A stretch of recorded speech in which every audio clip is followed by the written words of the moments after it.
Video like जरूर कर लीजिए और ऐसे वीडियो लगातार फ्री में पाने के लिए चैनल को तुरंत सब्सक्राइब कर लीजिए और बेल आइकन को जरूर टैप कर लीजिए ताकि आगे भी सारे वीडियो आपको मिलते रहे। यूट्यूब में फॉलो करते हैं तो प्लीज ये वाला फ्री टेलीग्राम चैनल जरूर ज्वाइन कर लीजिएगा। सारे नोटिफिकेशन सारे अपडेट यहीं पे आते हैं, ध्यान रखिए। हेलो फ्रेंड्स, कैसे हैं आप सभी लोग। एग्ज़ाम प्रिपरेशन में एक बार फिर से आप सभी का स्वागत है। आई होप आप सभी लोग बेहतर होंगे, अच्छे ढंग से अपनी प्रिपरेशन भी कर रहे होंगे। तो आज हम लोग अपनी क्लास को जैसे कि पिछले क्वेश्चन सॉल्व कर रहे थे साइंस के, उन्हीं को कंटिन्यू करेंगे। आरओ री एग्ज़ाम और इसके साथ साथ यूपी पीसीएस 2024 का जो एग्ज़ाम है, इन दोनों के लिए कंबाइंड क्लास हमने स्टार्ट की है, जिसमें टेस्ट सीरीज सॉल्व कर रहे हैं रात को 9 बजे वाली क्लास में। दोपहर 1 बजे वाली क्लास ज़रूर देखिए, वहाँ पर आपका जीएस सेक्शन कवर हो रहा है। सारे सब्जेक्ट आप मेरे साथ कवर कर सकते हैं, आपके अपकमिंग एग्जाम्स के लिए बहुत हेल्पफुल रहेंगे। आप चैनल पर विजिट कीजिए, प्लेलिस्ट आपको मिल जाएगी। अगर कोई प्रॉब्लम है तो आप कमेंट कीजिएगा, मैं आपको लिंक प्रोवाइड करा दूँगी। तो चलिए बिना देर के आज के प्रश्नों को स्टार्ट करते हैं। 345 क्वेश्चन हम लोग सॉल्व कर चुके हैं। आज आगे के क्वेश्चन हम लोग देखेंगे। पहला प्रश्न है, ग्रहों की गति के नियम प्रतिपादित किए गए थे किसके द्वारा? न्यूटन, केपलर, गैलीलियो या फिर कॉपरनिकस के द्वारा? तो इसका राइट आंसर होगा केपलर के द्वारा ग्रहों के गति के नियम प्रतिपादित किए गए थे। नेक्स्ट क्वेश्चन है, बेरी नामक रोग किस विटामिन की कमी से होता है? Vitamin B12, vitamin B6, vitamin B5, vitamin B1? तो इसका राइट आंसर होगा ऑप्शन डी, विटामिन B1 की कमी से बेरी नामक डिजीज़ होती है। विटामिन B1 को थायमीन नाम से जानते हैं, अर्थात इसका जो केमिकल नेम है वो थायमीन है, और इसकी कमी से जो डिजीज़ होती है उसे बेरी बोलते हैं। अगला क्वेश्चन है, सीटी स्कैन किसके द्वारा किया जाता है? ऑप्शन ए है इंफ्रारेड रेस, ऑप्शन बी है अल्ट्रासोनिक वेव्स होती हैं, ऑप्शन सी है विजिबल लाइट अर्थात दृश्य प्रकाश होता है, या फिर ऑप्शन डी है एक्सरे होता है।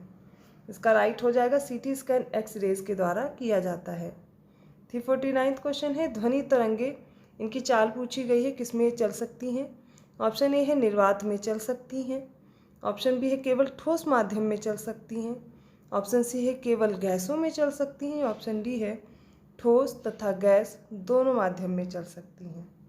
तो जो ध्वनि तरंगे होती हैं इनके लिए राइट आंसर होगा ऑप्शन डी। ये ठोस में भी चलती हैं, गैस दोनों माध्यम में चलती हैं, निर्वात में नहीं चलती। ऑप्शन डी राइट होगा। अगला क्वेश्चन देखिए, अल्ट्रासोनिक तरंगों की आवृत्ति कितनी होती है? The frequency of ultrasonic waves is, option A है 20,000 हर्ट्ज से ज़्यादा, ऑप्शन बी है 10,000 हर्ट्ज से कम होती है, ऑप्शन सी है 1000 हर्ट्ज के बराबर, और ऑप्शन डी है इनमें से कोई नहीं। तो जो अल्ट्रासोनिक वेव्स होती हैं इनकी फ्रीक्वेंसी बहुत ज़्यादा होती है, आप इसमें देखेंगे ऑप्शन ए राइट होगा, 20,000 हर्ट्ज से भी अधिक होती है। इसके बाद का प्रश्न है प्रत्यावर्ती धारा के बारे में। तो प्रत्यावर्ती धारा को दिष्ट धारा में परिवर्तित करने वाली युक्ति क्या कहलाती है? इंग्लिश में आपको बहुत अच्छे से क्लियर हो जाएगा, the device used for converting alternating current to direct current is called, अर्थात एसी को डीसी में कन्वर्ट करने वाला जो यंत्र है वो कौन है? इन्वर्टर है, ऑप्शन बी है रेक्टिफायर है, ऑप्शन सी है ट्रांसफार्मर, या ऑप्शन डी है ट्रांसमीटर है। इसका राइट आंसर हो जाएगा ऑप्शन बी से रेक्टिफायर बोलते हैं। अगला प्रश्न है, निम्न विकिरण प्रकारों में से किसमें सर्वाधिक ऊर्जा होती है? ऑप्शन ए है दृश्य किरणों में, ऑप्शन बी है एक्सरेज में, ऑप्शन सी है अल्ट्रावायलेट रेज में, या फिर ऑप्शन डी है इंफ्रारेड वेव्स में। इसका राइट आंसर हो जाएगा ऑप्शन बी एक्सरेज में। अगला प्रश्न है, निम्नलिखित में से किसका नाभिकीय ईंधन के रूप में प्रयोग नहीं किया जा सकता है? Which one of the following can not be used as a nuclear fuel? अब इसके ऑप्शन देख लीजिए कौन कौन से। ऑप्शन ए है यूरेनियम, ऑप्शन बी है थोरियम, ऑप्शन सी है कैल्शियम, और ऑप्शन डी है प्लूटोनियम। इसका सही उत्तर है ऑप्शन सी, इसमें कैल्शियम का प्रयोग नहीं होता है नाभिकीय ईंधन की तरह। बाकी यूरेनियम, थोरियम, प्लूटोनियम इनका सबका प्रयोग होता है as a nuclear fuel. Next question देखिए, बेसिल कैलमेट गुएरिन ये किसका टीका है? टाइफाइड का है, मम्प्स का है, प्लेग का है, या टीबी? देखिए जो गलसुआ होता है इसी को मम्प्स बोला जाता है, ठीक है, तो कंफ्यूज मत होइएगा। तो बेसिल कैलमेट गुएरिन ये एक तरह का वैक्सीन है, और किसके लिए दिया जाता है ये पूछा गया है। ये टीबी के लिए दिया जाता है, ठीक है। आपने इसको बीसीजी के नाम से याद किया होगा, यहाँ पे आप कंफ्यूज हो गए होंगे। अगर बीसीजी दिया जाता तो बहुत से बच्चे कर लेते, जो लोग नहीं कर पा रहे शायद बीसीजी नाम सुन के। तो बीसीजी दिया जाता है टीबी वाले पेशेंट को, और टीबी जो होता है वो बैक्टीरिया की वजह से होता है। कौन सा बैक्टीरिया होता है वो भी याद कर लीजिए, उसका नाम है माइकोबैक्टीरियम ट्यूबरकुलोसिस, और टीबी का फुल फॉर्म भी होता है ट्यूबरकुलोसिस। तो जितनी बैक्टीरियल डिजीज़ है इसमें ज़्यादातर आप देखेंगे जो डिजीज़ है उसके लास्ट में उसके कॉजिंग एजेंट में आप देखेंगे उस डिजीज़ का लगभग नाम आता है। इस तरीके से आप आसानी से याद कर सकते हैं। ऑप्शन डी राइट होगा। 355 क्वेश्चन है, कार्य करने की दर क्या कहलाती है? What is the rate of work called? Option A है बल, ऑप्शन बी है शक्ति, ऑप्शन सी है ऊर्जा और ऑप्शन डी है आवेग। इसका सही उत्तर बताना है और इसका राइट आंसर हो जाएगा शक्ति। कार्य करने की दर पावर या फिर शक्ति कहलाती है। 356 क्वेश्चन देखिए, एक विकार है जिसके परिणाम स्वरूप मस्तिष्क की कोशिकाओं से असामान्य विद्युत निर्वहन होता है जिसे दौरे पड़ते हैं। हाइपोग्लाइसीमिया, ऑप्शन बी है रूमेटॉइड आर्थराइटिस, ऑप्शन सी है एपिलेप्सी, ऑप्शन डी है प्रोस्टैटिटिस। इनमें से बताना है कौन सी ऐसी डिजीज़ है जिसकी वजह से इलेक्ट्रिकल डिस्चार्ज होते ब्रेन से और दौरे पड़ने लगते हैं। इसका राइट आंसर बताना है और सही हो जाएगा इसका उत्तर ऑप्शन सी एपिलेप्सी। ठीक है, एपिलेप्सी जो होती है इसमें देखते हैं आप लोगों को दौरे पड़ते हैं। ठीक है, अगला प्रश्न देखिए, निम्नलिखित में से कौन सा कीट भक्षी पौधा है? ऑप्शन ए है ड्रोसेरा, ऑप्शन बी है हॉलीहॉक, ऑप्शन सी एलिसम और ऑप्शन डी है क्लार्किया। इसका सही उत्तर ऑप्शन ए, जी जो ड्रोसेरा है ये एक तरह का कीट भक्षी पौधा है या इंसेक्टिवोरस है। अब इसका मतलब ये नहीं कि इसमें फोटोसिंथेसिस नहीं होता है, मतलब प्रकाश संश्लेषण होता है, ये अपना भोजन स्वयं बनाते हैं, लेकिन इनमें नाइट्रोजन की कमी होती है जिसकी पूर्ति करने के लिए कीटों को खाते हैं। तो ऑप्शन ए राइट हो जाएगा। कीट भक्षी पौधा कौन सा है? ड्रोसेरा है। नेक्स्ट क्वेश्चन है, निम्नलिखित में से किस कारक में कमी होने से वाष्पीकरण की दर में वृद्धि होती है? A decrease in which of the following factors leads to an increase in the rate of evaporation?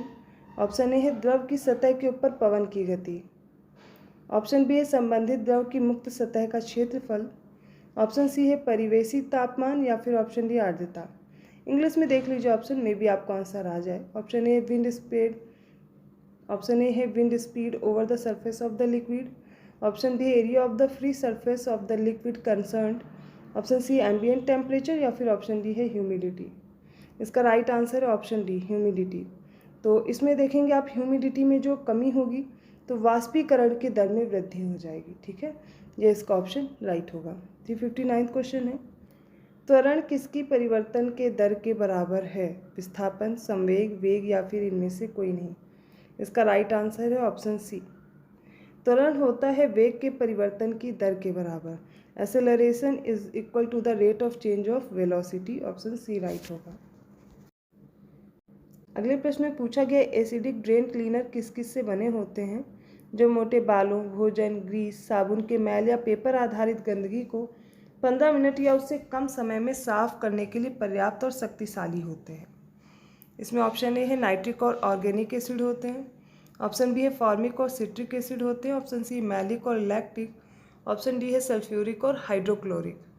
इसका राइट आंसर है ऑप्शन डी, ये सल्फ्यूरिक और हाइड्रोक्लोरिक एसिड से बने होते हैं।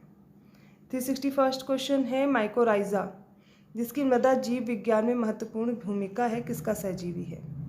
ऑप्शन ए शैवाल और कवक का, ऑप्शन बी है काई और बैक्टीरिया का, ऑप्शन सी है बैक्टीरिया और शैवाल का और ऑप्शन डी है कवक और पौधों की जड़ों का। इसका right answer option D, fungi और जो रूट्स होती हैं, प्लांट रूट्स होती हैं, इनका सहजीवी होता है जिसे माइकोराइजा बोलते हैं। ये माइकोराइजा ही होते हैं जो पौधों में पोषक तत्व के अवशोषण के लिए मदद करते हैं। तो यहाँ पर आप देखेंगे ऑप्शन डी राइट होगा। माइकोराइजा असहजीवी होता है कवक और पौधों की जड़ों के। नेक्स्ट क्वेश्चन है, निम्नलिखित में से कौन सा कांच का प्रकार है जो पराबैंगनी किरणों को काटता है? Which of the following types of glass blocks ultra violet rays? Option A है सोडा कांच, ऑप्शन बी है पायरेक्स ग्लास, ऑप्शन सी है जेना ग्लास, ऑप्शन डी है क्रूक्स ग्लास। और इसका राइट आंसर देखिए हो जाएगा ऑप्शन नंबर डी। क्रूक्स जो कांच होता है या क्रूक्स टाइप का जो ग्लास होता है वो अल्ट्रा वायलेट रेज को ब्लॉक कर देता है। अगला प्रश्न है, रक्त से यूरिया और यूरिक एसिड जैसे अपशिष्ट उत्पादों को छानने वाला अंग कौन सा है? यकृत, गुर्दा, हृदय, फेफड़े। तो इसका सही उत्तर आप सभी को लगभग पता ही होगा, ऑप्शन बी है गुर्दा, या फिर इसको किडनी बोलते हैं। ये फिल्ट्रेशन का कार्य करता है, फिल्टर करने का कार्य करता है। ओके, और प्यूरिफिकेशन की जब बात आएगी तब आप वहाँ पर क्या टिक करेंगे, तब वहाँ पर लंग्स हो जाता। नेक्स्ट क्वेश्चन है, अबिंदुकता एक बीमारी है। Astigmatism is a disease of the ear, eyes, nose और थ्रोट। कान, आँख, नाक या गले किसकी बीमारी है? तो एस्टिग्मेशन जो होती है ये आँखों की बीमारी होती है। इसमें ब्लर दिखने लगती हैं चीज़ें, जो प्रतिबिंब होता है या आप देख सकते हैं जो चीज़ें आप देखेंगे वो धुंधली दिखेंगी। अब इसका मतलब ये नहीं कि आपको कभी धुंधला दिखने लगे तो याद कर लीजिएगा मैम ने पढ़ाया था एस्टिग्मेशन है।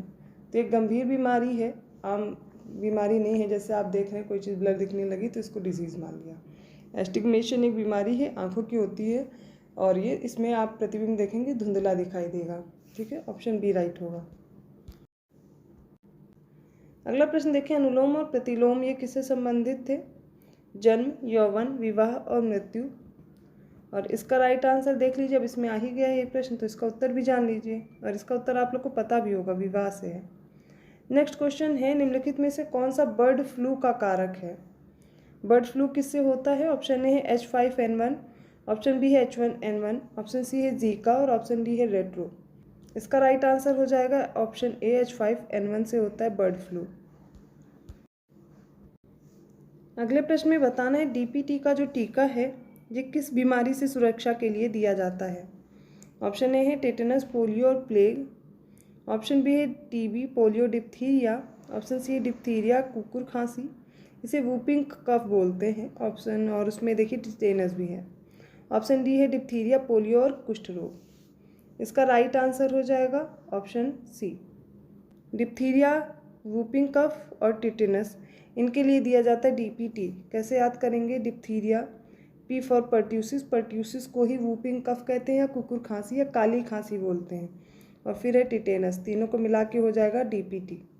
याद रहेगा। अगला क्वेश्चन देख लीजिए, ल्यूकीमिया एक प्रकार का कैंसर है जिसमें असाधारण बढ़ोतरी होती है, किस सेल की पूछी गई है? तो ऑप्शन ए है अस्थि कोशिकाओं की संख्या में, बोन सेल्स, ऑप्शन बी है प्लेटलेट्स की संख्या में, ऑप्शन सी है लाल रक्त कोशिकाओं की संख्या में, और ऑप्शन डी है श्वेत रक्त कोशिकाओं की संख्या में। इसका राइट आंसर हो जाएगा ऑप्शन डी, WBCs। ठीक है, बढ़ने लगती हैं अचानक से बहुत ज़्यादा मात्रा में, इसी को ल्यूकीमिया बोला जाता है।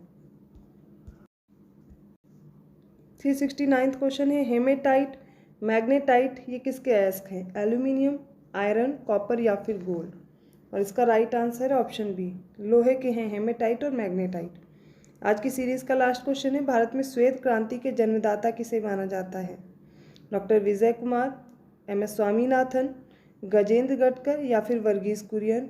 और इसका राइट ऑप्शन है ऑप्शन डी, वर्गीस कुरियन को माना जाता है श्वेत क्रांति या फिर वाइट रिवॉल्यूशन के फादर बोला जाता है इंडिया में। तो ये क्वेश्चंस हैं आज की सीरीज़ के। आई होप आपको समझ में आए होंगे क्वेश्चंस। किसी भी क्वेश्चन में प्रॉब्लम है आप मुझे कमेंट करके पूछ सकते हैं। तो समीक्षा अधिकारी और सहायक समीक्षा अधिकारी के साथ साथ अगर आप PCS एग्ज़ाम की प्रिपरेशन कर रहे हैं तो ये सीरीज़ आपके लिए बेस्ट साबित होगी। लगातार इससे जुड़े रहें और आप अपने सुझाव भी देते रहिए, क्वेश्चंस आपको कैसे लग रहे हैं या क्या आप और भी चाहते हैं चेंजेस इन क्लासेस में, वो भी मैं करती रहूँगी। तो ऐसे ही और क्वेश्चन के साथ मिलते हैं अगली क्लास में। आप चैनल को सब्सक्राइब कीजिए, वीडियो को लाइक कीजिए और लोगों को शेयर भी करते रहिए। और हाँ, अदर वीडियोस के नोटिफिकेशन के लिए बेल आइकन प्रेस कर सकते हैं, जिससे आपको पता चलता रहेगा क्लासेस कब आ रही हैं। तो मिलती हूँ अगली क्लास में, तब तक के लिए धन्यवाद।